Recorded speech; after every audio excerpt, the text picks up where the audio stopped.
What's going on YouTube? I'm back with another video. Today we're going to be reacting to Lil Durk, okay?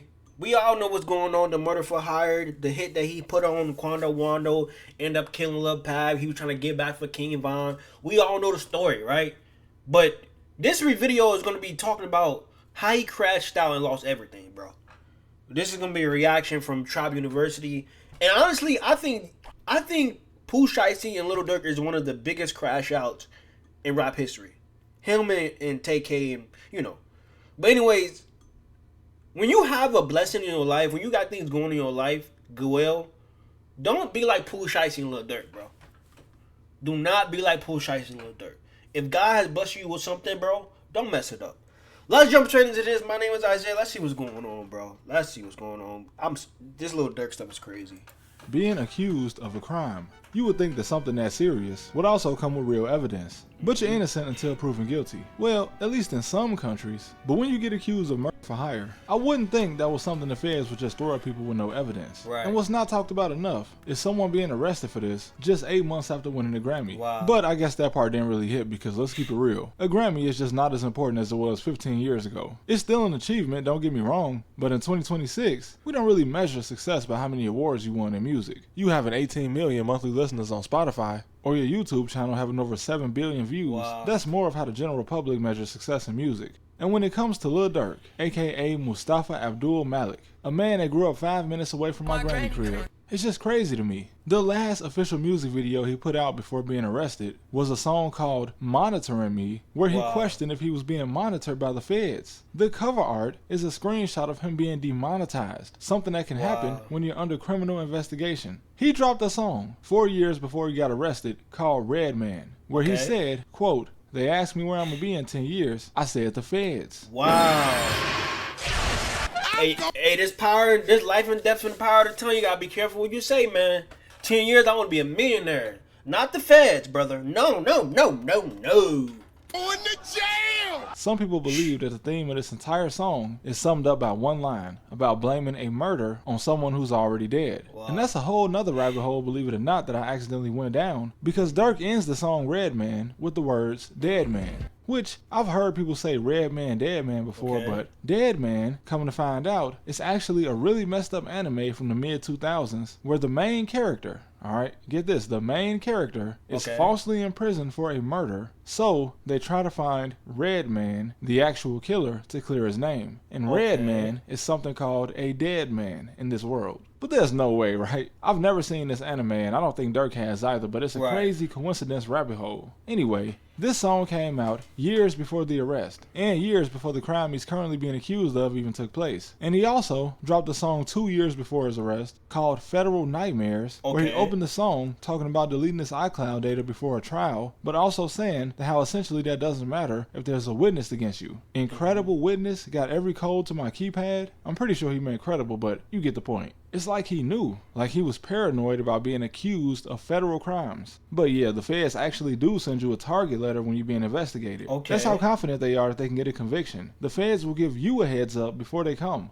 And when people argue in favor of music being treated as a piece of entertainment and not admissible evidence in criminal charges, that's fine. Like when Drake said, they can't find the shooter cause it's us. This is clearly an act. He's an entertainer. But when you do something like what Durk did in his song called Aha, you kind of mock all of the people who say lyrics are art. He opens the song, basically laughing, saying that everything he's saying is a prop and that it's not real, just in case the police are listening.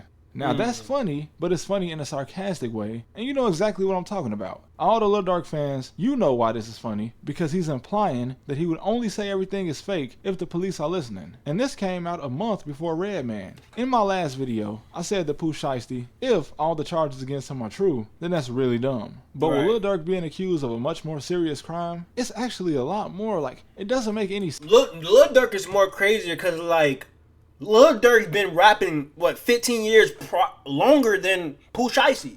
Lil Durk been in the game since, 2012, 2011? He's been on the top. He's been one of the best up-and-coming rappers in the last 10 years. Forget that. He's been one of the best rappers in the last 10 years, bro. He's been solidified in his rap career. And he out here sending hits, hanging out with gangsters. And I heard there's another. He sent a second hit. They're trying to add another murder for hire. It's worse for Lil Durk because Lil Durk been in the game longer than Pooh Shiesty. Lil Durk tastes his success. He tastes what it's like to be on private jets, millions, and he throwing it all away.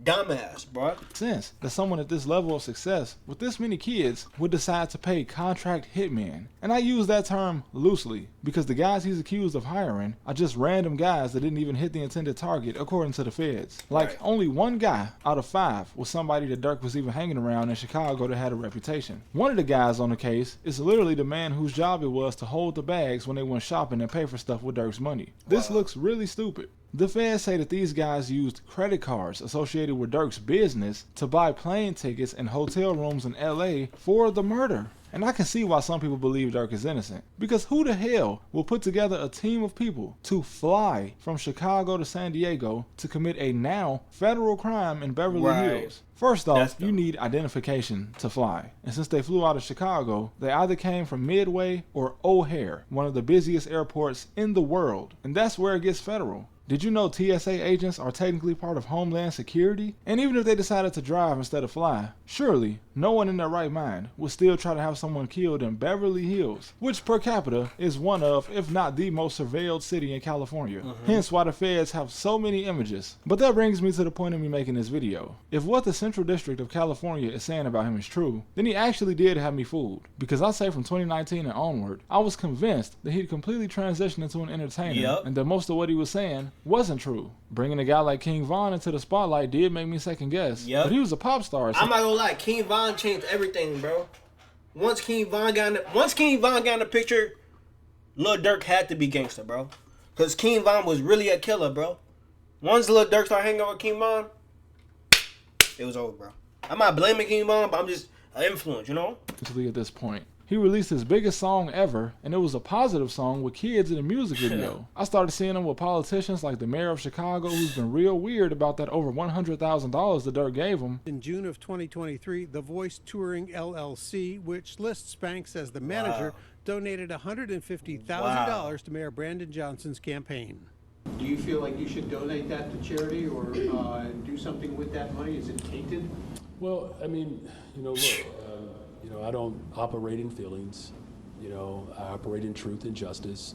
And he got his record expunged, and I was convinced that he became legit. But then I always wondered, why was he still coming back to the hood? Why is he always saying he in the hood with killers? I mean, we know he was because we seen him on camera. And then his brother gets killed at a club in a hood-ass suburb that they had way too much money to be in the first place. And it makes me think that he only tried to turn his image around because the Fed sent him a target letter. But more than anything, I knew there was no reason for anybody associated with Durk to have this kind of animosity towards some guys from Savannah, Georgia. Especially not animosity over the fact that your friend started a fight and then got shot. It's Georgia. It's a stand your ground state. It's pretty simple. If King Von didn't randomly attack a kid 5 years younger than him, he'd still be alive. You want to be mad about it? That's fine. But be mad at the people who didn't try to stop the millionaire from walking into a street fight. Von was too rich and too old to be fighting in the street. So I knew that if Durk did try to retaliate for a situation like this, or if anybody tried to retaliate for a situation like this and put their freedom on the line, you gotta be stupid. Especially to hop on a plane.